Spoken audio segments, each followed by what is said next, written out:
everyone, how are you all? Welcome to this podcast, Upfront and Personal. Here is your host Ananya, all set to become upfront and personal to each one of you listening and watching. You might be thinking, where am I? What is this corner that I'm sitting in? Well, it's a new corner. I shoot in my house and I couldn't shoot anywhere else. I'm here. I'm here to talk about workaholism. Guys, when I was small, I used to think, what is workaholism? First of all, I used to think people who are just really, really busy, people brand them workaholic very casually. Nobody can be workaholic. Because, as a student, as a child, you often get scolded for working less, for working lesser than what is expected out of you, for becoming lazy, for being less productive and whatnot. I'm like, who are these people who have a problem and who work more than what is healthy and what is the normal level that's expected out of them? Who are these people who are working too much that it's affecting the other levels and spheres of their lives? Who are these people who can't just can't stop working? I used to feel that this is casual and this is something that does not exist. However, very lately, I also treaded the line of becoming a workaholic. I've been working very hard and putting in a lot of busy hours for the past few months, and I started relishing in that. At first, it was a lot of pressure and it was just put on me, and then I started relishing in it, and I kept on working for the entire day. I have said it in my previous podcast also. So, no matter how busy I am, I always take out time for myself in the morning and in the night. So, in the night, the last 2-3 hours, I don't like to work, and my first 1.5 hours, I do not like to work. But I think that was changing.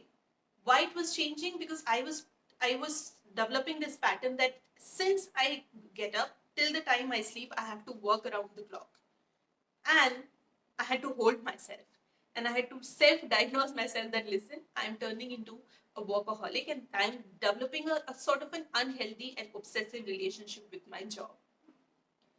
Now, a lot of it stems from other reasons, the fact that I was given that much work and I was busy. But then it led me to believe that people who are workaholic, they are not born workaholic. They also become workaholic because of some extraneous situations, because of some external factors, like it was happening to me. And of course, it motivated me to dig deeper into what workaholism actually is and why it happens. And yeah, let's get started. I think people become workaholics in the first place because they are made to do that. As I said before, there are some external reasons and conditions that force people to get into high demanding jobs that demand a lot of them, where they have to put in a lot of hours, where they have to get be chained to their desk. It depends on the kind of employment or the career that they have, but they have to put in a lot of work every single day, and a lot is expected out of them, and hence this becomes a pattern.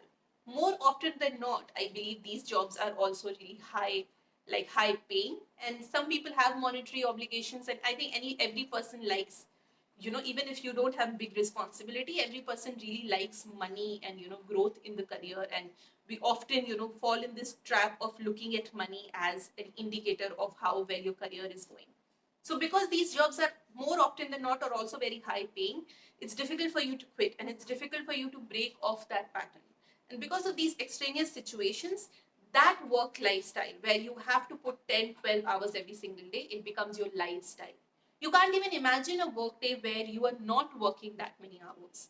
And hence, you become a workaholic and it becomes difficult for you to break away from that pattern and change that lifestyle.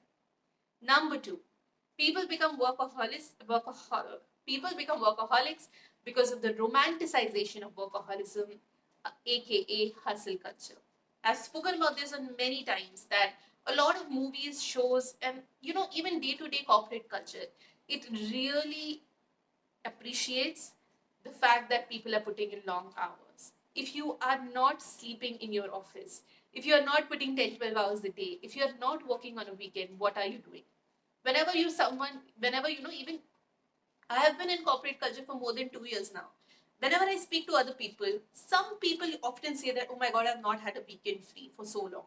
But more often than not, there is an element of pride that, listen, I am a part of important work. That's why, that's what happened. That's what's happening. If you are lower in hierarchy, you're like, my bosses like me. That's why they are piling on deals on me.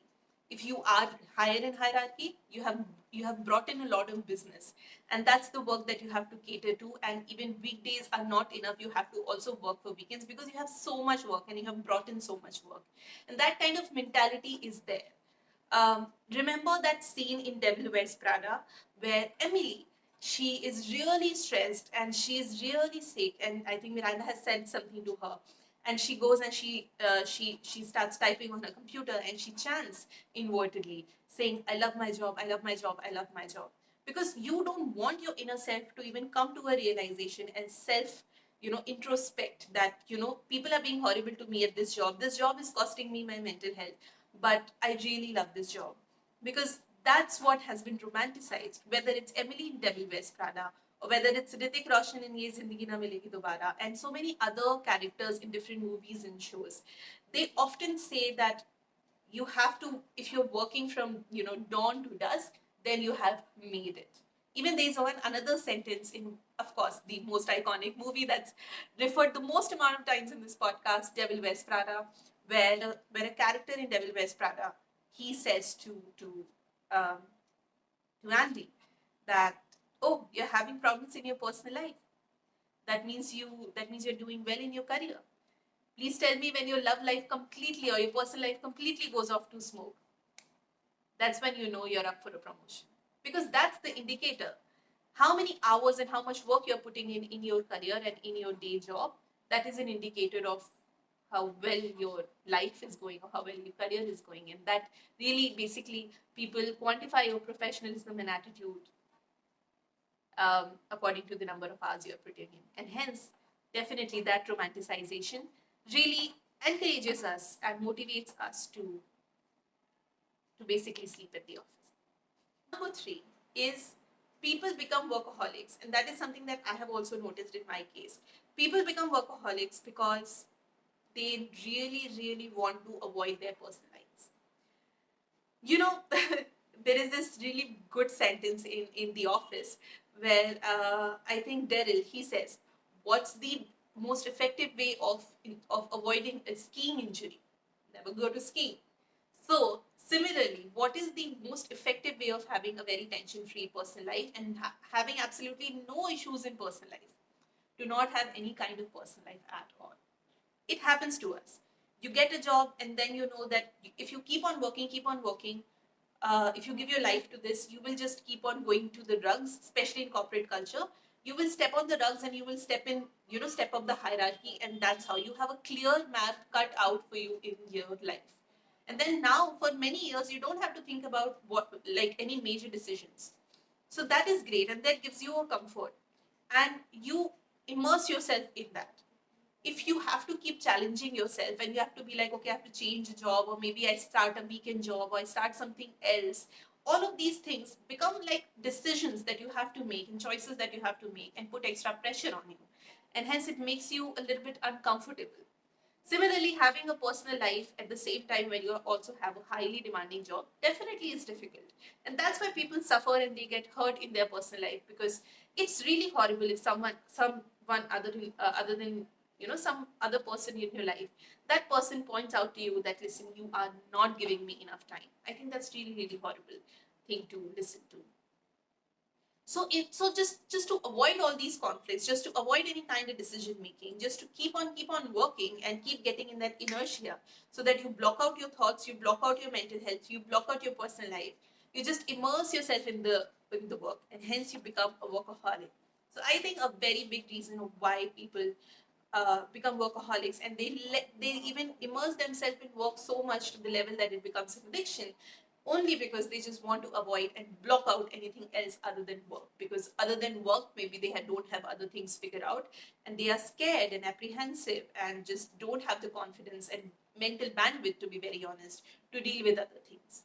It also happens again when you have really highly demanding jobs, because you just, it's not like you get a job and then you start ignoring every other aspect of your life. I'm not saying that. People often think that when they have a high demanding job and they at first they try to balance out their personal life and work life. But when it doesn't happen, when they fail because of their work pressure, they're like, forget it. With this kind of job, I don't want to leave this job. With this kind of job, I would not be able to have a personal life anyway. So let me just focus on my job. And then later on, we will see what happens in my personal life, in my love life, or anything in my family. I think as human beings, we often take a love life and a family life very like for granted. We think that, okay, this is something we can deal with later. What if we are not giving our parents a time? Our parents are not going anywhere. Okay, so we'll speak with them maybe later on, maybe, like Hrithik Roshan in Zindagi Na Milegi Dobara. He says that at 40 years old, I will retire and then I will do something and, I'll travel and do whatever. And that's the thing, right? We take life so for granted. What we don't take so for granted is work, because we have deadlines. We have superiors telling us that you can't take it for granted, otherwise you'll mess up. So except work, we start taking everything else for granted, and yeah, we just absolutely don't have time for them, and we feel that it is completely okay for us to immerse ourselves in work and not care about other things, because we'll have time and bandwidth later on to get to these things. What they don't realize that, when you have worked for your entire 20s and 30s so passionately, even this is a message to Hrithik Roshan, you will not be able to retire at 40, because you will drive yourself and other people nuts, because you will have free time now, because you are not used to having free times for decades. And that's why workaholism is an addiction and is a serious problem. I think a lot of times, this is a bit, maybe I'm blaming the person who has turned workaholic. I sometimes think that people also become workaholics when they have a traumatic thing going on, or something very difficult going on in their lives. It has been, studies have shown that when people go through a personal loss, whether they have lost a family member or they have lost something big in their personal life, they immerse themselves in their work, because work is something that they can still figure out. They know how to do their job. If they work hard, if they put in the long hours, they will get the promotion, they will get the salary. They know how to, step up the hierarchy. And they don't want to deal with the pain or loss or tragedy that they were suffering with at their personal level. Number 4, I think. Yeah, number 4. Sometimes people think very, very less of themselves. What they do is they feel like if they don't put in long hours, they will not be able to give the kind of work product that is expected out of them. Especially it happens in your initial years of a new job. You feel like if you're not chained to your desk, you will not understand anything. Especially if you have personally faced difficulty in learning things quickly. So what happens is, people don't want to tell anyone that they are not a quick learner. And they keep on working, on it, they keep on honing their skills. I mean, there are two ways to deal with it. Some people just completely avoid the work and they're like, fine, I don't know it. But some people who are really ashamed of the fact that they can't understand it in the first go, they make sure that they put in extra hours and extra work to make up for the fact that they are not quick learners. Or maybe they think that they are not quick learners. And what it becomes a habit, it becomes a pattern, and it gets ingrained in their mind that if they do not put long hours in their work, they would never be able to achieve the kind of quality and quantity of work that is expected out of them. And hence it becomes a routine. It becomes as if, like, to do this job, I have to put in 10, 12 hours and ignore every other aspect of my life. And because of all of this, because something that starts with inferiority complex, it ends with addiction, because now they don't even know how to live in a kind of lifestyle where they are not working for the entire day. And that's what workaholism is, something that becomes a lifestyle, not even for them, but for family members. For example, if I had an addiction to drugs or alcohol or cigarettes or anything like that, people would see me drink, people would see me smoke or anything. But working, I do work, I have a job, so people expect me to work, right? And when I keep on working, they feel like, that's the nature of my job. That's a highly demanding job. Maybe I'm just doing it because it's my professional commitment. So it's very difficult to distinguish a busy lifestyle from workaholism. Maybe I'm doing it because it's expected out of me, or maybe I'm doing it because I just don't know any better and I don't know what else to do with my life except to work.